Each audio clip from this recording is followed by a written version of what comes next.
اے ایمان والو، تم پر روزے فرض کیے گئے ہیں جس طرح کہ تم سے پہلے لوگوں پر فرض کیے گئے تھے، لعلکم تتقون، تاکہ تم پرہیزگار ہو جاؤ۔ روزے کی برکت سے تمہیں تقوی نصیب ہو۔ صوم کا لغوی معنی رکنے کے ہوتے ہیں، یعنی صبح سے لے کر مغرب تک کھانے پینے سے، عمل زوجیت سے رک جانے کا نام روزہ ہے۔ کھانا پینا ویسے بھی اللہ کے حکم سے ہی چاہیے۔ سارے پرندے ہوا میں اڑتے ہیں پر سارے نہیں کھانے چاہیے، وہی کھا سکتے ہیں جن کو شریعت نے جائز قرار دیا۔ بہت سارے جانور زمین میں چلتے پھرتے ہیں پر سارے کھانا مسلمان کے لیے حلال نہیں ہے، وہی کھا سکتا ہے جو کھانے کی اللہ رسول نے اسے اجازت عطا کی۔ مال، پیسہ، دولت ارد گرد بکھرا ہوا ہے لیکن سارا ہمارا نہیں، ہم وہی کھا سکتے ہیں جو ہمارے رب نے ہمارے لیے جائز رکھا ہے اور جو ہمارا حق ہے۔ کھانا پینا پہلے بھی مسلمان کا اللہ کی مرضی سے ہی ہے۔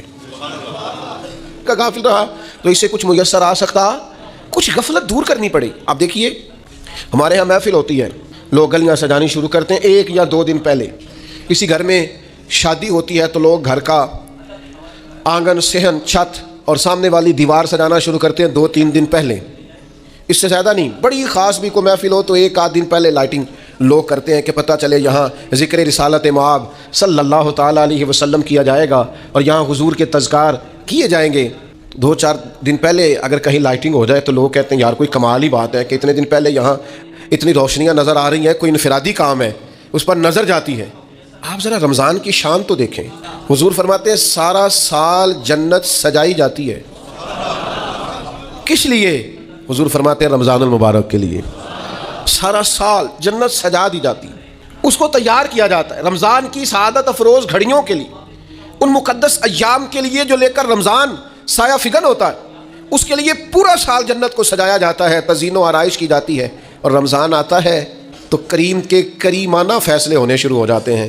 کریمانہ فیصلے، ایک کریمانہ فیصلہ ہوتا ہے کہ دوزخ کے دروازے بند کر دو اور جنت کے سارے ہی دروازے کھول دو، اس کو راستہ کیا گیا ہے۔ پھر آپ کو پتہ ہے ایک انوکھی بات بھی آپ سے کرنی ہے، قانون نافذ کرنے والے اداروں کو نا مجرموں کا پتہ ہوتا ہے، ان کو پتہ ہوتا ہے کسی جگہ کچھ فسادی لوگ ہیں، وہ دیکھتے ہیں نا ملک میں کوئی خاص مہمان آ رہا ہے جو ملک کے لیے فائدہ مند ہے اور وطن کے لوگ اور وطن کو اس سے فائدہ ہوگا، استفادہ کریں گے لوگ اس کے آنے سے، وہ کیا کرتے ہیں ان فسادیوں کو پہلے بند کر دیتے ہیں، کہتے ہیں ایسا نہ ہو کہ یہ آ کے کوئی خرابی کرے، وہ منع کر دیتے ہیں۔ تو یاد رکھ لیں، سمجھ لیں، حضور فرماتے ہیں شیطان کو بھی قید کر دیا جاتا ہے۔ رمضان آنے والا ہے تو اللہ شیطان کو قید کر دیتا ہے، جکڑ دیتا ہے۔ فرمایا رمضان آ رہا ہے اور میرے بندوں نے اپنی بخشش کرانی ہے، انہوں نے میری عبادت کرنی ہے، انہوں نے روزے رکھنے ہیں، انہوں نے آ کر کے اللہ کے حضور معافیاں مانگنی ہے۔ اور رمضان کی ہر رات میں 70 ہزار یا بلا مثال و بلا تشبیہ اللہ جانے کتنے بے حساب لوگوں کی رب نے بخشش کرنی ہے۔ تو یہ شیطان بڑا مکار ہے، یہ کھلا ہوا دشمن ہے، کوئی خرابی نہ کر دے لہذا پہلے اسے باندھ دو، خرابی نہ کرے کسی قسم کی، اسے باندھ دیا جاتا ہے۔ مہمان بھی آ گیا، خرابی کرنے والا بھی باندھ دیا، لیکن اگر فائدہ لینے والے پھر بھی فائدہ نہ لے تو پھر ان سے کہا جائے گا کہ تمہارے پاس اب کوئی بہانہ بچا نہیں ہے، اب تمہارے پاس کوئی کسی قسم کا عذر باقی نہیں ہے۔ اب تو یہ تھا کہ تمہیں بخشش کرانا چاہیے تھی، استغفار پڑھنا چاہیے تھی، دعائیں کرنا چاہیے تھی، قرآن مجید کی تلاوت کو کثرت سے کرنا چاہیے تھا، لیکن چونکہ اب تم یہ بھی نہیں کہہ سکتے کہ مجھے شیطان نے گمراہ کر دیا، وہ تو باندھ دیا گیا ہے، اب تو فسادی کو ویسے ہی کنٹرول کر دیا گیا۔ اب بھی تم اگر سوئے رہے، اب بھی اگر تم نے غفلت کی، اب بھی چھوٹے موٹے بہانے کر کے تراویحاں چھوڑتے رہے، اب بھی ذرا سی سستیاں کر کے ادھر ادھر نکلتے رہے، اس کا مطلب یہ ہے کہ پھر تم استفادہ کر سکے، تم نے سستی کا مظاہرہ کیا، تم نے اور اب دیکھیں جب اتنے بندوبست کیے تمہارے لیے، ثواب بھی بڑھا دیا، اجر بھی بڑھا دیا، تمہارے لیے جو فساد پیدا کرنے والا شیطان تھا وہ بھی قید، لیکن اگر تم پھر بھی عمل نہ کرو، پھر بھی مسجد نہ آؤ، تو پھر حدیث پاک سن لیں اس طرز کی، شاید یہ منفرد حدیث ہے کتب احادیث اور تقریباً تمام کتب احادیث میں موجود ہے۔ حضور علیہ الصلوۃ والسلام نے نا صحابہ سے فرمایا سارے مسجد میں جمع ہو جاؤ میرے ممبر کے پاس، لوگ جمع ہو گئے تو اللہ کے حبیب علیہ السلام نے ایک قدم ممبر کی سیڑھی پہ رکھا، فرمایا آمین، پھر دوسری سیڑھی پہ قدم رکھا تو فرمایا آمین، پھر تیسری پہ قدم رکھا تو فرمایا آمین۔ تو صحابہ کو بڑا تجسس ہوا، انہوں نے بعد میں عرض کی یا رسول اللہ صلی اللہ تعالیٰ علیہ وسلم کرم فرمائے، بندہ نوازی کریں، ہماری رعایت کر دیں، یہ کیا معاملہ تھا؟ تو حضور فرمانے لگے میرے پاس حضرت جبریل امین حاضر ہوئے، یہ رحمت للعالمین نبی کی بات سنا رہا ہوں، حضور کریم ہے، کریم فرماتے ہیں کہ حضرت جبریل آئے اور میں نے ابھی ممبر کی پہلی سیڑھی پر قدم رکھا تھا تو انہوں نے عرض کی یا رسول اللہ صلی اللہ تعالیٰ علیہ وسلم ہلاک ہو جائے وہ شخص جو آپ کا نام سنے اور آپ پر درود و سلام نہ پڑھے. تو میں نے کہا آمین. پھر حضرت جبریل عرض گزار ہوئے یا رسول اللہ صلی اللہ تعالیٰ علیہ وسلم وہ ہلاک ہو جائے جس نے بڑھاپے میں والدین کو پایا اور ان کی خدمت کر کے بخشش نہ حاصل کر سکا. میں نے کہا آمین. اور کریم فرمانے لگے پھر حضرت جبریل نے عرض کی یا رسول اللہ ہلاک ہو جائے وہ شخص جس کو زندگی میں رمضان ملا، جس کو اس ماہ نور و سرور شہر رمضان الذی انزل فیہ القرآن، رمضان کا وہ مہینہ جس میں ہم نے قرآن نازل کیا، جس کو ماہ مبارک، ماہ نور و سرور، ماہ طیب، ماہ مبارک رمضان ملا، پھر وہ اپنی بخشش نہ کرا سکا، وہ ہلاک ہو جائے. تو حضور فرماتے میں نے بھی کہا آمین. اللہ تعالی ہم سب کو محفوظ فرمائے. میں عرض کر چکا ہوں کہ جب ثواب بھی بڑھا دیا گیا اور جب طاقت بھی بڑھا دی گئی عبادت کی اور جب برکتیں بھی زیادہ ہو گئیں، نعمتیں بھی زیادہ ہو گئیں، رکاوٹ ڈالنے والا، رکھنا ڈالنے والا شیطان بھی قید کر دیا گیا، تو اب بھی کوئی شخص اگر توجہ ہی نہ کرے، رجوع ہی نہ کرے، تو پھر اس کے لیے یہ حکم آیا کہ وہ ہلاک ہو جائے، پھر وہ برباد ہو جائے. جب اتنی سعادتیں موجود ہیں، اتنے بندوبست کیے گئے ہیں، جنت کو سجایا گیا ہے. رمضان شریف میں 2-4 کام ضرور کرنے. ایک تو روزہ رکھنا ہے. کچھ ہمارے پنجابی بہانے بھی ہیں، پنجابی بہانے، میں جی مزدوری کرنی ہوتی ہے نا، پھر روزہ تو نہیں نہ رکھ ہوں. اللہ نے نہیں سی پتا کہ مزدوری کرنی ہے، تو اللہ نے کیوں فرض کیا روزہ؟ ہلکے سے لوگ بیمار ہوتے ہیں، بالکل معمولی سے، کوئی ایسا عذر نہیں، روزہ چھوڑ دیتے ہیں. ذرا سی باتیں لے کر لوگ، آپ یقین کریں، اہمیت کو نہیں سمجھتے اور بعض صرف سوچتے ہیں، غافل ہیں، منہ پھیرے ہوئے. اگر یہ ایک حدیث سمجھ میں آ جائے نا، ترغیب و ترہیب میں اور دیگر کتب حدیث میں بھی موجود ہے، حضور نے فرمایا جس نے رمضان کا ایک روزہ چھوڑ دیا، زندگی بھر بھی روزے رکھے، وہ فضیلت نہیں پا سکتا جو رمضان کا روزہ سے فضیلت اسے ملنی تھی. اتنی بڑی بات ہے، آپ اس کو سمجھ لیں. اتنے سعادت افروز روزے ہیں رمضان کے. تو کوشش کریں اپنے آپ کو مینج کریں، مینٹین کریں چیزوں کو، اپنی صحت کا خیال کریں. میں تو دوستوں سے کہا کرتا ہوں رمضان سے پہلے جو ایام ہے، پہلے سے بڑھ کر اپنی طبیعت کا خیال رکھیں تاکہ رمضان میں کوئی کسی قسم کی طبیعت میں بھی کمزوری پیدا نہ ہو اور صحیح صحت مندی کے ساتھ انسان رمضان شریف کے روزے گزار سکے. دوسری بات ہے رمضان میں خوب قرآن مجید پڑھنا ہے. شہر رمضان الذی انزل فیہ القرآن، رمضان ہی کا تو وہ مہینہ جس میں قرآن نازل کیا گیا. نبی کریم صلی اللہ تعالیٰ علیہ وسلم رمضان المبارک میں حضرت جبریل امین علیہ السلام کے ساتھ قرآن مجید کا دور فرمایا کرتے. حضور حضرت جبریل کو پارہ سناتے اور جناب جبریل نبی کریم علیہ السلام کو سناتے. یہ دور ہوتا ہے قرآن مجید کا. اللہ نے کتنی زیادہ توفیق دی ہے، ہر مسجد میں تراویح میں قرآن پڑھا جاتا ہے. تھوڑی ہمت کریں، تھوڑی کوشش کریں. ہمارے بزرگ فرمایا کرتے تھے ایک پارہ گھر میں پڑھا کرو قرآن مجید کا تاکہ تمہیں دیکھ کے بچے بھی پڑھیں، اور ایک پارہ مسجد میں تلاوت کیا کرو، اور ایک رات کو تراویح میں 3 پارے روز قرآن مجید کے ہو جائیں گے تو انشاءاللہ تعالی رمضان ختم ہوگا تو 3 قرآن پاک بھی ختم ہو جائیں گے. یہ ارادہ کریں، یہ پروگرام بنا، خوب قرآن مجید سے دلچسپی پیدا کریں. تیسرا کام رمضان میں جو کرنے والا ہے وہ ہے کثرت سے استغفار. کچھ غلطیاں نا ہم کرنا نہیں چاہتے، ہم سے ہو جاتی ہیں. کچھ غلطیاں ایسی ہیں جو ہم بڑی کر چکے ہیں لیکن ہمیں یاد ہی نہیں، بھول گئے. کچھ خطائیں ہم سے ایسی سرزد ہوتی ہیں جو لاشعوری میں ہو جاتی، ہمیں سمجھ نہیں ہوتی کہ یہ خطا ہے اور اتنی بڑی ہے.